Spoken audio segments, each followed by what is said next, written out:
right. I'm here with Shirley Richard. Hello, Miss Richard. Good afternoon. Good afternoon. Can you tell me when you were born? I was born June 1946. Where were you born? I was born in Simonton, Texas, Fort Bend County. Do you know when your family got to Simonton, Texas? Now that I do not know because I was born in the home of my grandparents, and as far as I can remember. Okay. Did your grandparents ever discuss the topic of race with you? No, race wasn't talked about very much. I kind of knew what was going on when I went to school, as far as, because I attended an all-black school, so I was aware of what was going on at that particular time, but it wasn't discussed in my home. Okay. Can you tell me about your childhood and what you experienced? As far as racism, Yes, ma'am. I really didn't have a bad experience with racism at that time because I think at the time, if you more or less, owned your own property, which we did, we lived on our own farm. I went to an all-black school, an all-black church, so I really wasn't exposed very much. I've had one bad experience in the entire time I was in high school, and that was I played in the high school band, and it was a place downtown in Rosenberg where you could go and buy reeds for your horn. That's a woodwind, you consider the woodwind. And when we would go there to purchase the woodwind, there was an older white fella that was selling, and he was nice. But one time we went down there, I think it was like on a Friday, and we went to get some reeds for our horns, and there was a bunch of white people in there. I could hear them back there talking. They might have been drinking too. I don't know. It was like a little downtown cafe, but we only went to the front anyway. Yes. So he did tell us that, that particular day he couldn't sell us any reeds, but you could go about 3 doors down, and the man down there would sell them, and that's actually what happened. But that was really about the only bad experience that I had, at that time. How did you feel when you were denied the sale from that particular man? Well, because I was a child, I wasn't a baby, real. I put it like this. I wasn't real young. It was, maybe at that time you don't be as conscious as you are when you get a little older. We knew. I know that before all other times, he would always, treat us nicely, and just when we go there to get it, we get it and pay for it, and we walk on out. But I really didn't feel very bad about it because he had always been nice. Okay. But I think the fact that it was a bunch of white people in there, he didn't want to be seen selling us something that maybe they wasn't aware that he had been selling in the first place. So he just directed us to go down where he wanted us to get the reed, but he was letting us know he couldn't do it that day because his friends was all in there. Okay. But I didn't consider that very bad because that was a short, it was the only time experience, and it was just a little short episode there, so it wasn't really. I didn't feel bad. And when you're that age, you don't hold things to heart. Yes. Mm-hmm. At what age would you say you became conscious of the difference between you and other people of other races? What age would you say that was? Maybe by the time I was in junior high school, because where I attended school, when we would get our textbooks, a lot of times in the index where the names are written, you would always see, sometimes it would be like maybe 3, 2, 3, or 4. I don't know about 4, but it would be enough names that'll let you know that we were using hand-me-down books. Yes. These were, and it probably was from Lamar High School because that was the next high school there in Rosenberg. So therefore, I knew then that we would have to take the books that the white people had already used. So then it started occurring in my at that time that what racism was about. Do you believe along with secondhand books you received secondhand education? I know we did. I know I did. Okay. Mm-hmm. And I wasn't aware of that until I got out of high school and tried to attend college. And then by the time I enrolled in college, I realized that a lot of things that I probably should have known hadn't even been taught. In fact, I feel like some of the teachers that taught me probably shouldn't even been teaching school. Okay.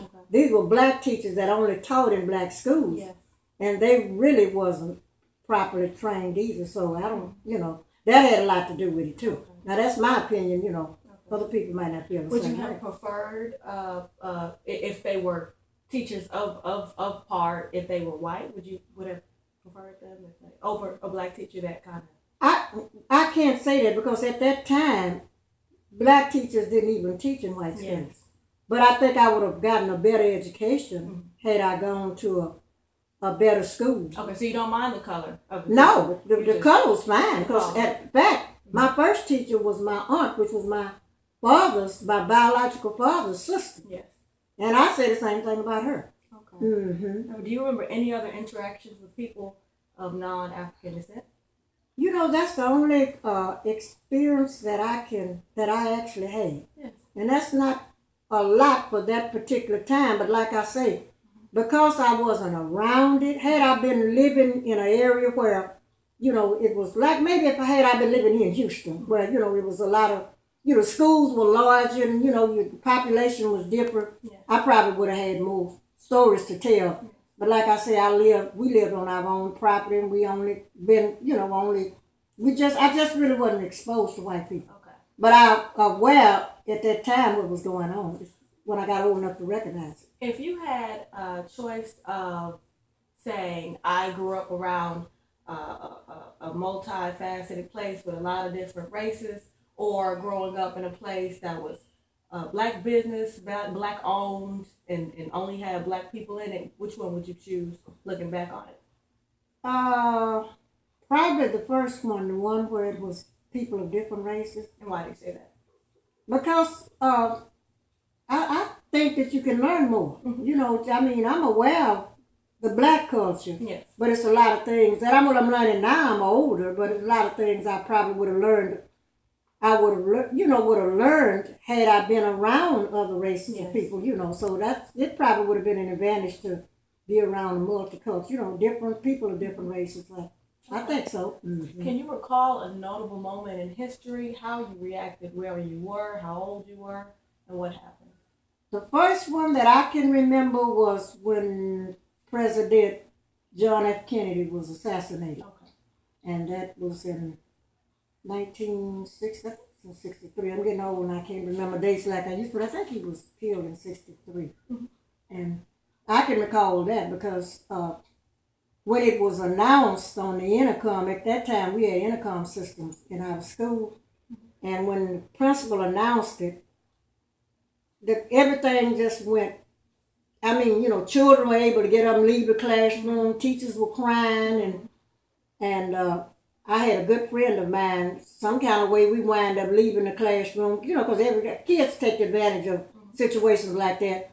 And we were walking down the hall, and we were kind of noticing in some of the classrooms, and teachers were crying, some of the kids was crying, and we were kind of laughing a little bit at the time. And then all of a sudden, I looked around, she was crying too. And I remember that's one thing I don't think I'll ever forget. That's one, and the second one was when Dr. Martin Luther King got killed, but I was out of high school then. Can you tell me about that? He was killed in 68. That's the year. The only thing I can remember about that is when, you know, I heard that he had gotten killed and how sad it was and how that happened, how they had went, you know, there to attend some kind. I can't, like I said, a lot of things I can't remember like I used to, but anyway, you know, and they had, I remember they said that he had asked to sing Amazing Grace, I believe. Anyway, well, however, it was, you know, he stepped out on the balcony and he was standing out there, and all of a sudden, you know, he was shot and killed.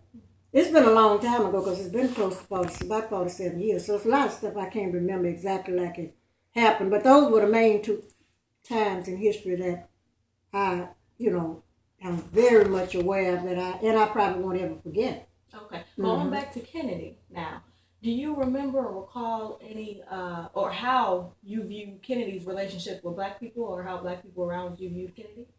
To be honest, at the time, I just heard older people and teachers talking about some of the things that he was, you know, doing. I learned a lot about it later, but at that time I wasn't aware of a Okay. whole lot of things. It's just that, in our culture, whenever we view a person as having been fair to us, we kind of like put them on a pedestal. It doesn't mean that they done everything right, Yes. but he was considered a person that were really compassionate. I mean, toward black people, Okay. especially at that time when we wasn't treated very well. Okay. Mm-hmm. Okay. Well, thank you so much. Well, thank you. All right. Then.